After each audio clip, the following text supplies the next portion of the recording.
Evening, everyone. Out for an impromptu snake photo session here with this very special juvenile mountain pit viper. These are a cold weather species that have highly localized populations here in Hong Kong, and it's an uncommon encounter to find even an adult specimen, let alone one as small as this. So I was lucky enough to be invited out by a friend for the photo session here, and I ran right over as soon as they said there was one sitting by waiting to get shot. And as you can see here, they're pretty tremendous looking animals. Very special morphological features. You can kind of see the white stripe on the tail there.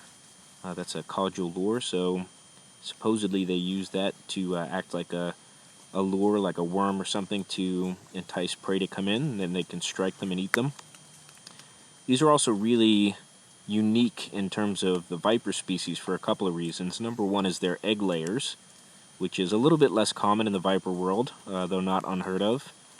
And they're also constrictors. So unlike most vipers that'll either bite and release and wait for their prey to die and then go eat it, or bite and hold on and swallow it down, these are actually known to bite, grab, hold on, and then constrict around, especially when they're eating mammals. So very, very unique adaptations in this species. Cold weather, egg laying, constrictor tendencies, really great camouflage too, as you can see, and some pretty spectacular markings on the face. But really, really great to be able to photograph this one and video this one. We'll see if we can stick some stills in here as well so you can see from different angles what they look like. But yeah, great result tonight. This will close us out. We'll check in again when we go for the next walk.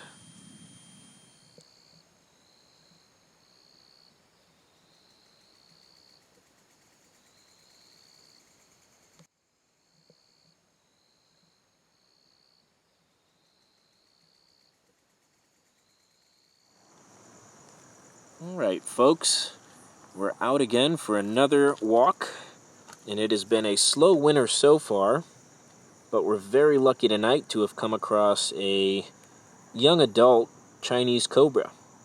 It was a little bit warmer today, which is one of the reasons we're out and about, and of all the species we could bump into, this would be pretty high on the list given the conditions. They're a pretty hardy species.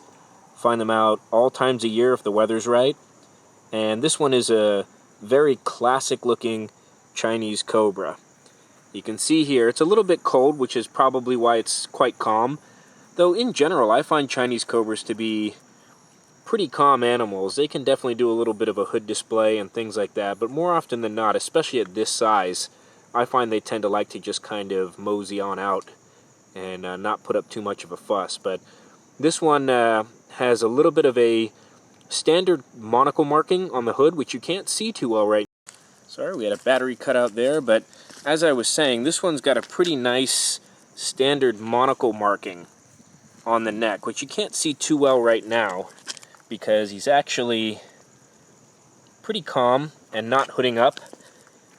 And you can see he's just going to move his way along this path here. But very standard coloration as well. This one's a really dark brown. Often they can be black, but they come in lots of different variants. There's gray and tan and almost a goldenish brown color as well. A little bit less common to see, but they're there. And yeah, you can see for a snake that carries a pretty potent toxin, this snake is not even remotely interested in using it on me. So we're gonna maybe just try and get a photo or two, and then let this snake get on its way and keep walking and see if we can come up with anything else tonight. Very cool find though. Very happy to get this in the wintertime. First snake I've seen in probably a week or two now.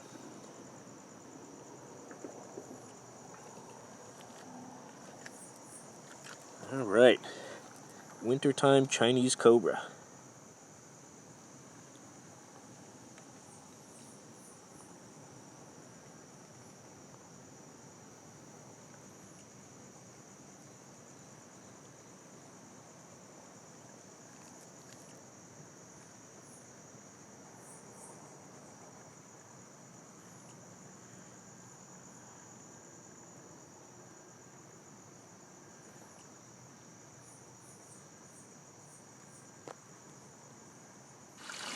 Alright folks, we are out for another walk, and we've gotten very lucky on this cold winter's evening and have come across a subadult wattleneck softshell turtle.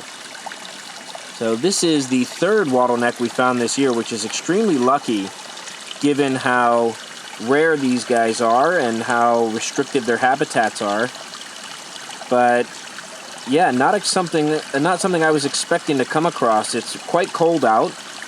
The waters these guys live in is generally much cooler than ambient anyways, but I didn't expect to see these. We're actually here looking for amphibians and maybe some interesting bugs tonight, but big bright full moon, cold air, cold water, and lo and behold, a wattleneck softshell.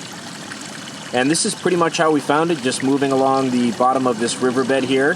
Got a little bit shy right when we walked up, but it seems to have come out of its shell quite literally now, which is great. Yeah, and really fun find. I mean, as interesting animals go in Hong Kong, this one ranks right up there. You know, I'm used to softshell turtles from the United States, which prefer muddier, dirtier water, and these guys really love these clear flowing streams with rocky riverbeds and are really quite adept at burrowing under these heavy rocks. You can see here it looks like this one's trying to wedge itself in now that it knows I'm here, so I'm not going to stick around too much longer. I don't want to bother it this late in the year. But yeah, they're really quite powerful. You can see here, I mean, if you didn't know what you were looking for and you're just walking along the river and all you see is that shell, you'd be hard-pressed to think you were staring at a turtle, unless maybe the head and arms were out and it was moving along. But if it's just crunched up like this, you'll walk right by it just like any other river rock. So really good camouflage, really interesting behaviors. They'll bury right under these rocks and they can stay there for a long time because they have very, very long, flexible necks that they can extend out, and these elongated noses as well. You can see there right at the tip. And they can stick those out quite far, so keep their body hidden in the river rocks and then stick the head up for a quick breath and then drop right back down into their hiding spot. And they can stay there like that, feeding and breathing and resting, and nobody's the wiser. So really great find. Very, very happy with this one. We'll probably grab a few photos of it. I've got some scientist buddies that are going to want to see if this is one they've found before, and it very well may be, as I've noticed some notches out of the back of the carapace there, which could be from predation, or it could be some marking from scientists that have studied them before and maybe needed a tissue sample. But anyways, I'll get some good photos. We'll share them with those guys and see if it's useful. And otherwise, it'll be up on the website, HongKongSnakeID.com. And yeah, really cool way to close out the evening. We're actually just about getting ready to head back, so this will definitely close us out for tonight. Alright, wattleneck softshell, great find. Catch you guys on the next walk.